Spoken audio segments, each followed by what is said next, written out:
Well, hello and welcome to PM Express, and today we are discussing the all-important subject of police brutality.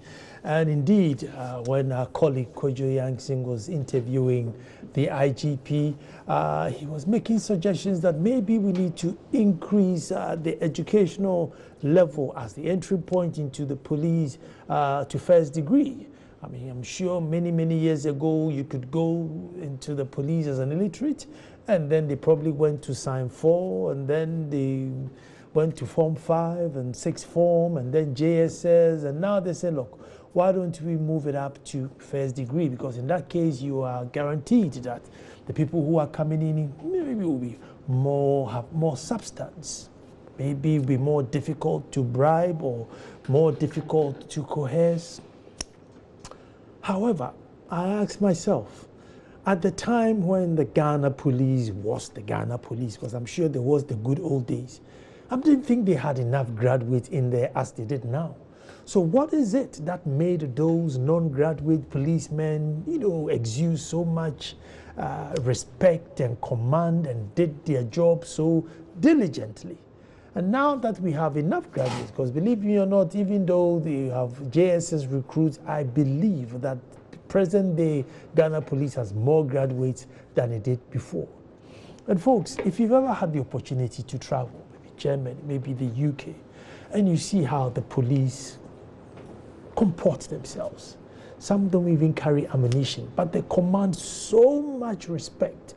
Almost, you're even scared to attempt to bribe this person. You can only plead with his conscience if he's going to deal with you, softly, because sometimes they have the authority to decide on the spot as to whether to fine you or caution you. So when you are arrested, you just plead that, look, you know what, give me a caution, don't give me a fine, or don't give me points on my license. And they seem to work fine. I know no matter where you go in the world, you have police brutality or things that go wrong. But somehow this side or in our country, it's nearly becoming normal. Now that's very dangerous. To say police brutality and the sitting is, saying they are normal. That is an absolute no-go area, which you and I should never ever accept. For police breaking the law, police beating people up, and we say, normal. It can never be normal. We should never accept it, and we should do whatever it takes to make sure that the police become the police. People who definitely are in there for justice and protecting your peace and my peace. Because one day when you're being attacked, you need the police. One day when you need justice, you need the police. So if these people are the ones that will turn around and beat you up, it can never, ever be normal. My name is Nana Sakwa, the fourth Chief of the Little Republic of Akwamu-Edumasa. When I come back, I'm talking to all security experts, analysts, people who are passionate, indeed, change makers with regards to security, to find out what the way forward is. And indeed, will graduate constables be the solution? Who knows? We're coming back.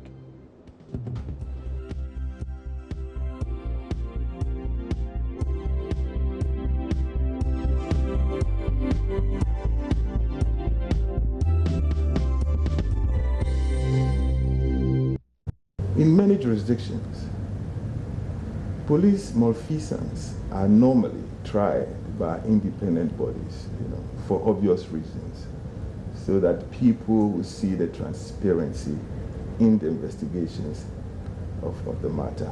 So it does not surprise me at all. Maybe in future, that is the way we should go. And it will make every police officer sit up and be professional in the way we do our things. It's interesting to hear you make that suggestion. Is that an indication that you don't have much faith in the investigations that are done internally by police? No, not at all. I am saying that for obvious reasons.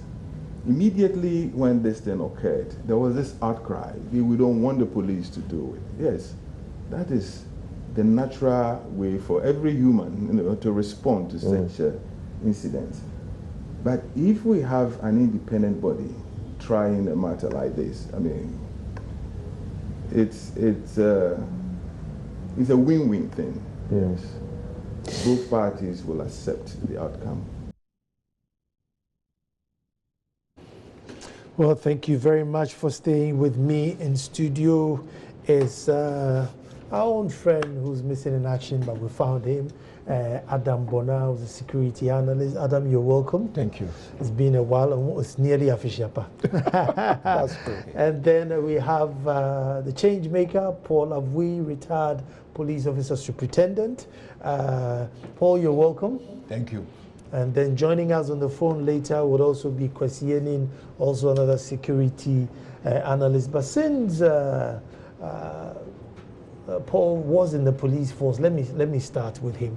And my question to Paul will be, Paul, has the police always had this negative perception, or there was a time that things, do you know where the cutoff point or when things started declining, if indeed they were the good old days? Yeah, I think first, good evening to all listeners. The cutoff point, I can say, started when we were ushered into the Fourth Republic. Okay. When things started, falling apart. And I even had to write an article in the Ghanaian Chronicle that the Ghana Police Service is sick. And I mentioned a lot of things over there, and then recommended that the head of state should, that is 1995 anyway, the head of state should set up a commission to reform the Ghana Police Service. And after a while, the Justice Archer Commission was set up to do, to do a review of the operations and structure of the Ghana Police Service. And they came up with their recommendations and the white paper.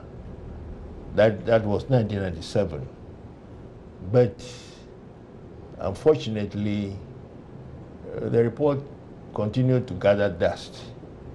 They just pick one or two or three pieces from them and then probably use them as they want to. But they have never, actually studied. What was unique about the Fourth Republic that saw the decline in the quality?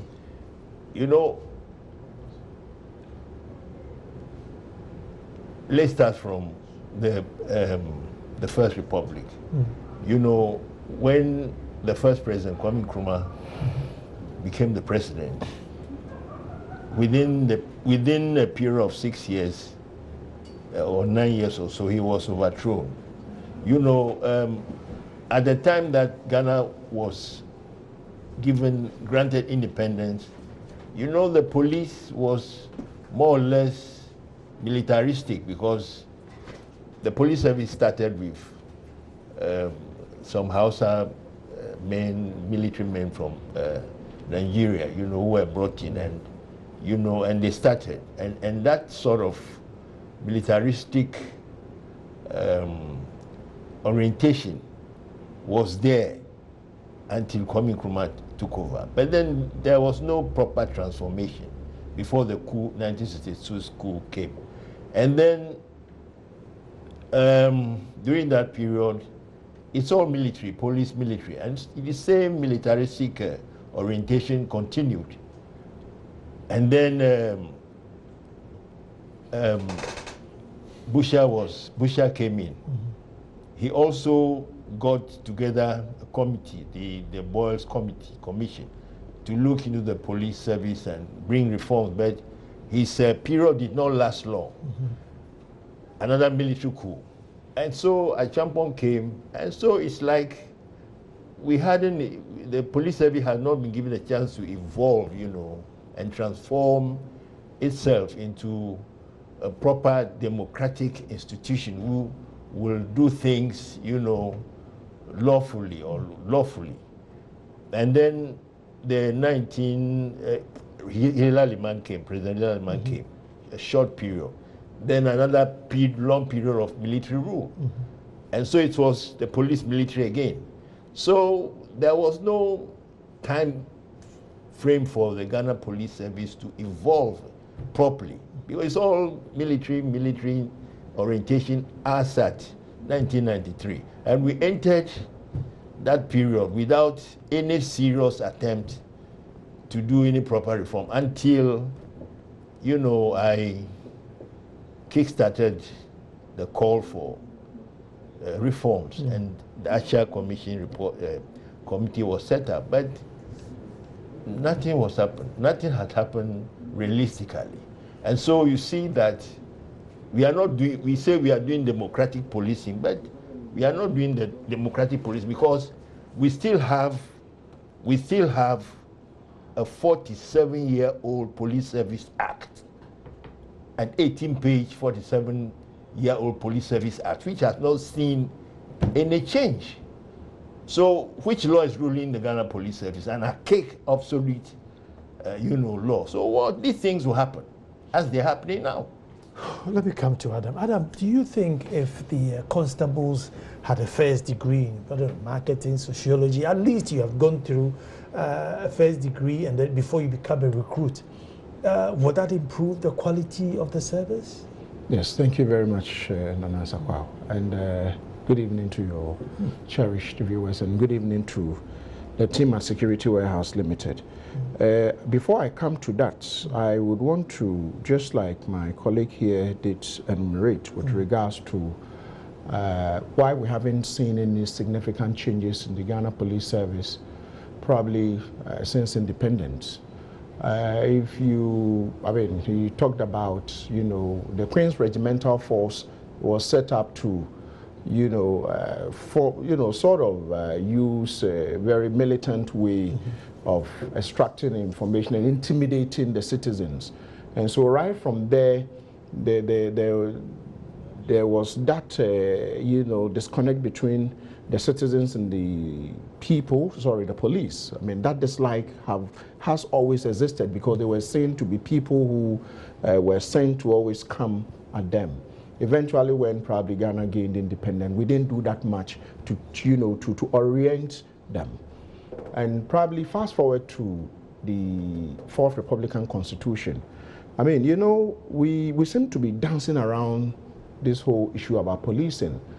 The issue with policing is found, the problems we have today in policing is found deep in the Fourth Republican Constitution, where power is vested on the executive, who, if you go into the structure of the Security Services Act, if you look at it, you are talking about DISEC is headed by some DC who is not a career security officer.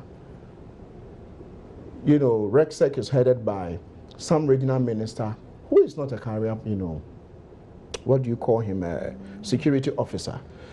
And these are people who regional police commanders must take instructions from. When they sit for their DISEC meetings, you have the person representing the president in that district, in that meeting. Therefore, when probably they come up with strategies to deal with crimes, sometimes if you have party foot soldiers who themselves are, corporate in terms of, dealing, crimes and all that, the information is leaked out there. And so for me, to be able to deal with, modern police in 21st century Ghana police, we need to be able to disaggregate. We need to separate, the political figureheads from policing. Once we are able to do that, then probably we can hold the police officers. We can hold them responsible for issues that has to do with policing. But at the moment, if you look at why haven't we been able to fight, Galamsey, is because, when the, I will still answer your question. When the task force are about going, some DCs are sending text messages to, the guys who are digging the soil that they are coming, and so they vanish. And so that is, for me, what we need to, if we are able to deal with that, Nana, the issue about policing would be resolved probably up to 80%. But until then, we are going to continue to, what do you call it, dance around the issue. I think some time ago during, the late president's regime, this constitutional reform committee that was put forward, I think some of the recommendations, if you go in there, these were the things that were recommended. But let's, because of timing, let's move to recruiting. What graduates, let's be very honest, Nana. If you have 140,000 graduates applying for a 700 Ghana city job in terms of NAPCO, right? And you are recruiting 4,000 police officers, and 98% of them are WASI candidates. What do you expect from them? Nana, if I did the O-level, A-level, continued, and so probably I might have spent longer time in secondary school. Our time you spend 7 years. You do national service, making it 8 years. Before probably you go to the university. You spend another 3 years, you finish, you do another national service. But this time around you have shorter period, and so we have a lot of boys and girls in the Ghana Police Service today who are not really matured enough to deal with, the democratic dispensation we have. Because let's be very honest, today, unlike, 30 years policing, a police officer could have slapped this woman in the banking hall and nobody would hear. But today things have changed, and therefore if things have changed, we need to change. And so for me, I would go for that recommendation strongly, that we cannot continue to do the same thing and expect different results. It doesn't happen. And so if you have so many graduates looking for jobs and can't find them, in terms of first bachelors, undergrads, and they can't find them, and they are willing to enroll, why shouldn't we give them majority, 80, 90% of them the opportunity? And then look at probably the technical schools, so that if you finish the technical school and you are a mason or you are a welder, or so that the specialist areas, we get them from this, technical schools and the rest, so that we're cut off point, just like you did in your intro.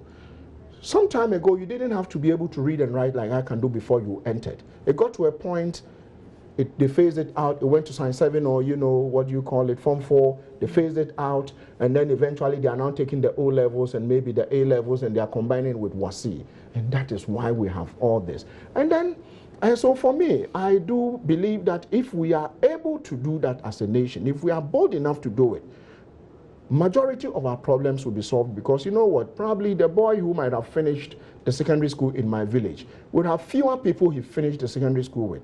And so if he misbehaves in the police service, if he's recruited, nobody knows him. But let's say you finish the University of Ghana, you might have maybe 30,000 people would know you. You have a lot of classmates who probably are in reputable organizations. And so you have a reputation to protect. But most of these people you find, and go through the police own statistics, their data, you would get to know that most of the people who are taking the laws into their own hands are people who have spent 10 years or less into the police service. Probably... Paul, let me put the same question to you, because you've been there. You have got people who've been handed to you that, look, these are new recruits, take them under your station or your division, handle them. What the education background, does it make any difference? The answer for me does not lie in graduates being employed in the police service. From 1993, graduates assumed commanding heights of the Ghana Police Service till now. Okay? Leadership with courage is something that is missing. For me, the graduate leadership has been a failure because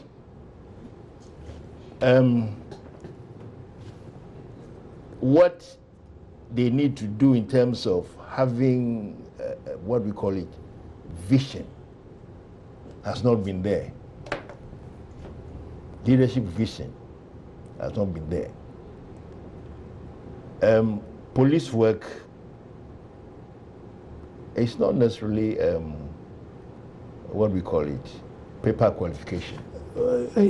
Officer, let me come in here. I mean, And how can you get courage when, if I have given you a position, yeah, merely because I want political power, and so I say, well, in that case, and sometimes I even bypass you. Adam is not too much. I don't trust Adam, so you become his boss, even though Adam was a senior. I mean, where are you going to get the courage from? Unless you want to stay home, because if you want to, and you look at your age, 3-4 more years to retire, ambassadorial position when you retire, are you now going to rescue Ghana? What courage? you see, we have a lot more graduates in the system now than it used to be. It's that I don't have the figures. We do have a lot of graduates now than before. So, if they are at leadership positions from the headquarters level to the regional level, to the divisional level, to the district level, most of them are graduates. Now, what has been the impact of their educational qualification on the police? That's what we should be looking at. Now, I talked about a 47-year-old Police Service Act. We have a whole lot of police officers who are lawyers, who have gone to the law school. Can they not themselves come together and do something about this obsolete Police Service Act? Because if you want to transform the police service without doing something about the Police Service Act, we are not going to succeed.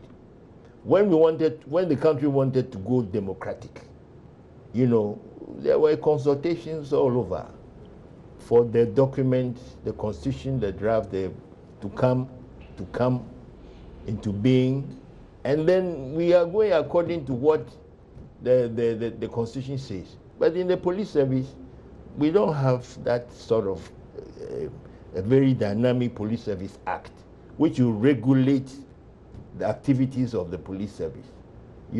All these things are not happening. Now, let me cut in.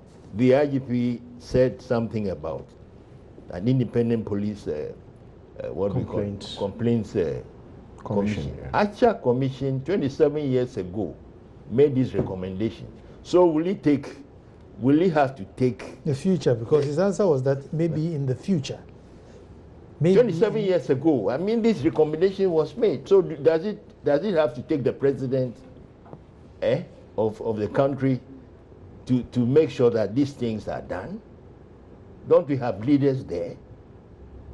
So, Paul, let me say, what is stopping them? Because when the IGP, I just wrote it down. Why not now? Kojo has said, this independent body, and so maybe in the future we have to look at. I was thinking, hold on, you are the couple. Why don't you say, look, henceforth, all police matters should be dealt independently? I mean, I don't know. Has he not got the power? Does the act stop him? Yeah, I mean, that's what I'm saying, that it's very, very important that we should look at the act and do a proper dynamic Police Service Act, which will take care of all these things. But when this is just a recommendation, and if it's not legalized, how is it going to work? How is it going to work? For me, the most crucial thing is to have a very dynamic Police Service Act coming into being, and with a well-defined policing philosophy. We don't have any well-defined policing philosophy. That's another problem. Adam, you want to come in? Yes, I think with regards to the independent, police complaints commission authority, other nations have it. Usually, it doesn't actually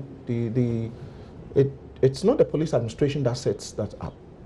No, I mean, because then if they set that up, might constitute something what we call the conflict of interest. Because then if the police service would have to set it up, then what it means is that they would have to fund it from maybe their own IGF or something. And so it might have to take probably the political will, I mean the politicians, civil society, or I don't know, somebody, somehow, but not the police administration themselves setting it up. And so I did hear the IGP say in future, I think it should be now. I mean, like my colleague did say, I mean, this thing was recommended 27 years ago. Long overdue. Then the long future... overdue, and so 27 years on, this thing should have been established so that if I get down and I challenge a police officer and he issues me some slaps, I know I'm going to be hurt. And so I think that probably we should be speaking to the executive and telling the executive this thing must be established. And probably just like you said, the reformation would have to start from the top. When I say from the top, just like he alluded to, if we have a service act that is so archaic, but then like I said, if you go deep into the Constitution, it doesn't matter what you do to the Police Service Act. If the Constitution itself is not changed, then we don't go anywhere. Because the Police Service Act will take its authority from the Constitution. And the Constitution says this is that, that is that, that is that, that is that, everything is there. And so I'm just thinking that probably we need a holistic approach in dealing with policing. And the Fourth Republic ushered in this type of policing because then probably the then military, leadership wanted to have a foothold on, the state security apparatus, and so they needed to ensure that they used to call them district secretaries and regional secretaries, still had that power to be able to spy on people.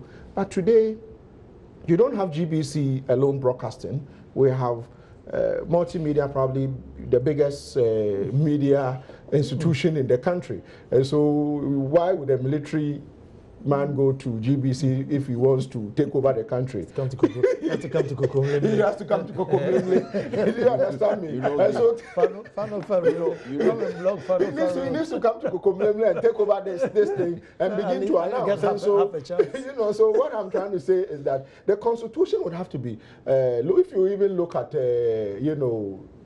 Papa Jerry himself, Jerry himself, he himself has, if you look at his speeches, he is more reformed than back in the day, so much so that he wants to see our democracy thrive well. Let me bring Paul here. Paul, if you are either a station officer or district commander and you send me out, Nana Sakwa, you go and guard Fanofa Street and I go and misbehave, I mean, do you have any questions? Are you allowed to, like, why did you send him there? Was he fit for the job? Does the superior have anything to answer, or is plainly the fault of the corporal or constable who went to misbehave? Because I think sometimes they deal with them as if they are self-employed. He goes, misbehaves, well, you misbehave, so you go to guard room. And the guy who trained him, the guy who employed him, nobody is to blame. Is that what the Act says? No, I think it all boils down to proper management and supervision. Because before police officers are sent on any assignment, they have to be briefed. They do a briefing session. You have to do a briefing parade. They are to be briefed on what they are supposed to be doing before they go. And then you have inspectors and sergeants or corporals. It depends on the type of officers who are being sent. If they are constables, then corporals and sergeants can, manage them, to supervise them. If they are mixed up, then the inspectors and chief inspectors are supposed to be the supervisors on the ground. But some of these things are no longer being done. Yeah. they are no longer being done. They just go to the charge office, pick his gun, and go to his duty point. So some of these old, well-tested principles are not being followed again. And there's also a lack of experience on the part of some officers, because the promotion system has been for some time giving credence to paper qualification and not experience. Somebody who probably is in the service for 8 years or more, he may just have spent his 8 years in the office. Then he goes to university, do a degree course, come back, and he's promoted chief inspector. And then bam, he goes to the police college. The next time he becomes a district commander. What is the experience? Yeah. So, I mean, these things are the problems that are on the ground, because if you lack the experience, how are you going to train? How are you going to direct? So these things are all missing, because there is so much emphasis on paper qualification than training. You know, the training that is given, look at the whole police college, where officers are trained. They don't have a curriculum. They go and do 14 subjects. I mean, for what? They don't have a curriculum. Those who have been trained to become district officers or senior officers, they don't have a curriculum, which probably will undergo a constant review. It's not there. And why are the training schools, by now we should be having problem-based learning? You get them in class, send them to the field, bring them to the class, and let them come to do projects on what they have learned on the field. But these things don't happen. Scary. Let me take a quick break and come back, because I think we need a revolution in the police service. We're coming straight back.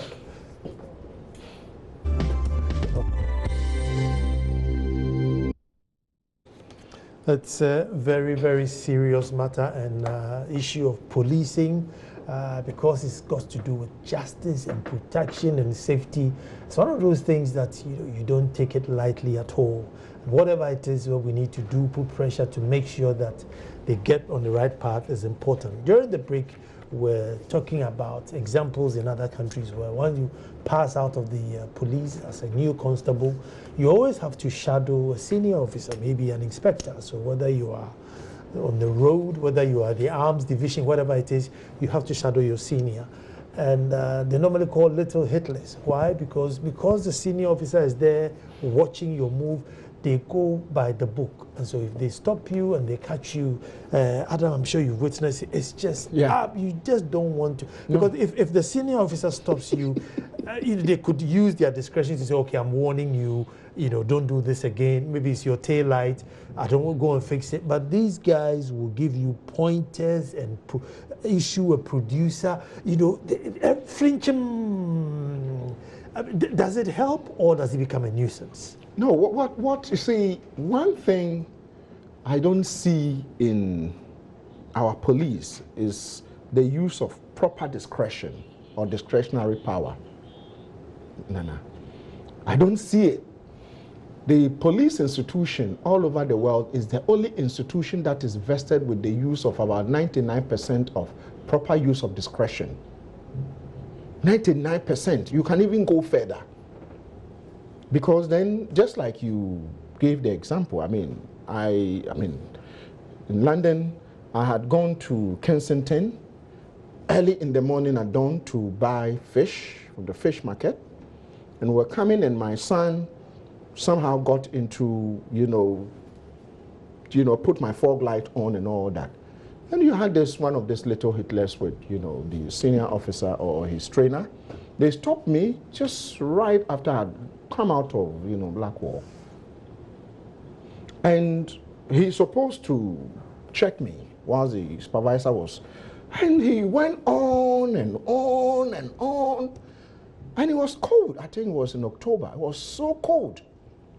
And so the senior officer realized I was becoming frustrated. And if anything goes wrong, because there was a baby in the car, he could lose his job for, you know, allowing the guy who is on training to, you know, I mean, this is something I didn't even notice. So he went around and said, okay, I should do this and do this and do this. Next time, don't do that again. And I drove off. And it is done in most countries where, you know, proper policing is undertaken. But over here, you don't see that. People finish, what do you call it, the training depot 6 months, and, you know, no training again. They are there, and they are promoted and promoted. I was on a program, and where, you know, what's his name? The former police, I think he's retired, what is his name? Can't remember, you know, the man who usually say charge, I mean, what is this? I can't remember his name. This commissioner of police, I can't remember his name. He says he's a lecturer at the police college. I did ask him, do you do, you know, temperament tests to be able to know, to measure, do you have the models at the police training college to test whether this person is suitable to hold a firearm, for instance?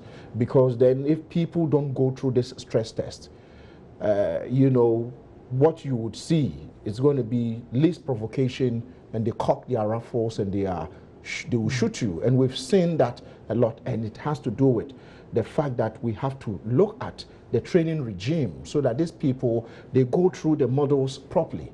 So that if you are not qualified, if you, I mean, you lived in London, you know, it's not, you have the firearm squad. We don't have it here.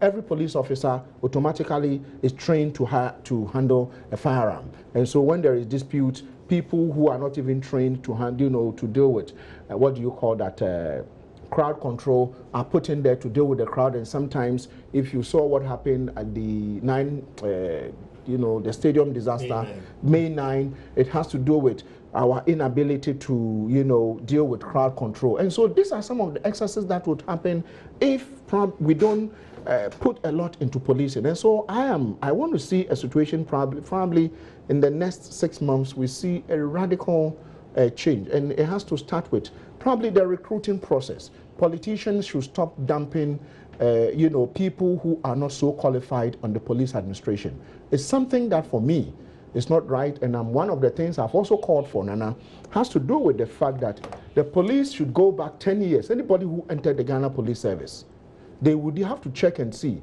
if you indeed passed, you had what.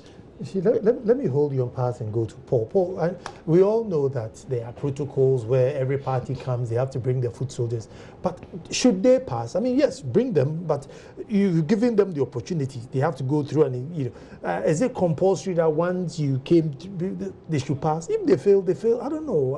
Let me get Paul to this protocol recruits. Should they, by all means, pass the test? I mean, if they come in and they are too short, or they can't read and write, or they can't run fast, should they go through the system? Past, you know, in the past, the recruitment process is open. You come with everything, and everybody transparent. They go through everything, and you go through everything. There's no backdoor deal. But when these things stopped and it turned out to be this online thing. I mean, it's difficult to, you know, determine some of these things. So it's difficult. You know. If we should do elections tomorrow, and NDC won power, most of the people who did Chobe, as soon as they open you know, applications for vacancies, they're going to bring their boys that, look, these are my boys, take them. All the regions, they will be filled. So I'm the police commander, yes, I don't have a choice, I've taken them. But if they can't run fast, should they pass the test, or should I say, look, Mr. Minister, your boy can't run, so he can't pass? Yes, by all means, I have to accept them. But should they pass? That's where I haven't gotten that answer. No, I don't know. I don't. You see, the point is that for me, the protocol is not even the issue for me. It has to do with when probably the person is not so qualified, just like you did ask, and they are schemes here and there. You know, the person goes to the police training school, you know, that he can't run. You know, this is somebody who's been eating his you know, played, you know, video games, has never kicked, you know, has never run before, I've never climbed a tree before. This person goes to a police training school and this person can't perform well, and probably there's pressure to ensure this person goes through to become a police officer. That is where the problem is. That is where the problem is. But see, that's what I was just finding from Paul, that apart from the pressure of accepting them to come to school, is there pressure to say that make sure that Nana Nsakwa will pass by all means, even though he can't finish 100 meters? I think, like you said, all these issues must be determined at the training school, you know, because if the system is very rigid and said that whether you came through the protocol list or whatever it is, if your performance at the training school is not good, you must have to go out. But, you know, they close eyes on these things. That is the problem. Paul, Because the training must determine whether you are fit or unfit for the service. You know. Paul, I know we are bashing the recruits and everything, but I tell you, I mean, like today, on the motorway, there's a big car from Burkina Faso on the left lane, which is the fast lane. Behind it is a police pickup, also in the fast lane, driving, you know, minding their own business, and we are all undertaking. Exactly. We are all undertaking, you know. So basically, I have to sort of break the law to be safe, because which you shouldn't have. Well, but if you don't, yeah, but then you stay there. I don't presume this guy just passed out. He looked fairly like a senior officer. Well, I mean, grown-up policeman, driving at probably 40 kilometers an hour in the left lane, which is the fast lane, behind the track, minding his own business, and we are all undertaking. So I can imagine how much he can impact to a new recruit.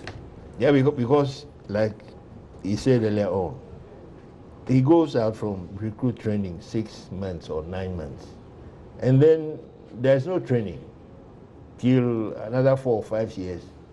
He sits in classroom for 1 week and he's promoted. See, Dr. And it goes on there. It goes on and on and on and on. You know, even though it's only at the inspectorate level that some do write entry exams. But people, because of the, what do you call it, their paper qualification, enter without writing an exam. You know, so all these things need to be corrected. Should we hear from the Vice President? I mean, he heads the Police Council. I mean, should we, I mean, are things grave enough for him to come and give a statement? I mean, if it was something to do with economics, he would have come and give us all the figures. But he heads the Police Council, and I think we've heard from the IGP. It's about time he also came out and tell us what's the plan going forward. I don't know. The Police Council, for me, is not in control. Yeah, because they are just mere paper tigers. I mean, since all these things have happened, have you heard the Police Council coming out with a statement? No. No. You see, so the real thing is that the politicians must take their hands off the police and let them be truly independent. If they continue, if they continue to do these politically motivated appointments and promotions, other officers are bitter. You just promote juniors over seniors. How will they work on the ground? You see, somebody is in school. So you're saluting me the next day. Somebody is in school. Somebody is in the police service, and when someone is in school, that person comes to join the police service and becomes the boss of that person who has so much experience. In the first place, he's angry, he's bitter. So whatever he's doing at the station, it's full of bitterness because it's not right. Somebody will stay in his rank for 7, 8 years without promotion. if he gets promoted, another 5, 6 years marking time.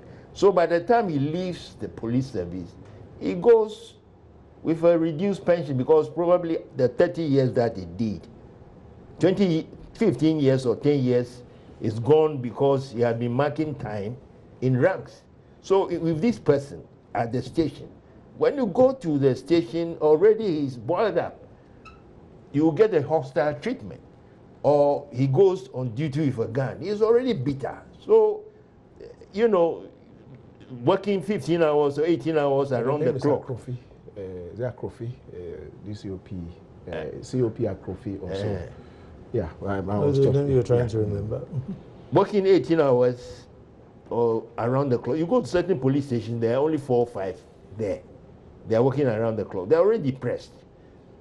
They are not being promoted. And seniors are working, juniors are promoted over them who do not have the exam. So already the morale is very low. So when they go out, sometimes it's because of some of these stress and tensions and depressions that they forget themselves and do a lot of things which are not right.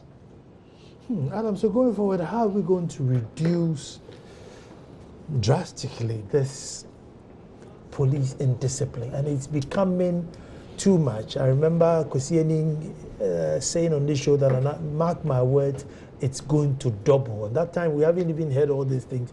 And he was so sure, and now you mark my word, these things are going to get rampant. And I said, hey, prophet.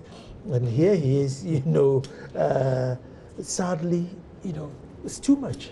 Well, that is true. I mean, for me, I would maintain that we have to look at the recruitment regime. It shouldn't be every police officer who should be, you know, trained to handle a firearm. If you even look at the way our police officers dress, it's one thing I have a problem with.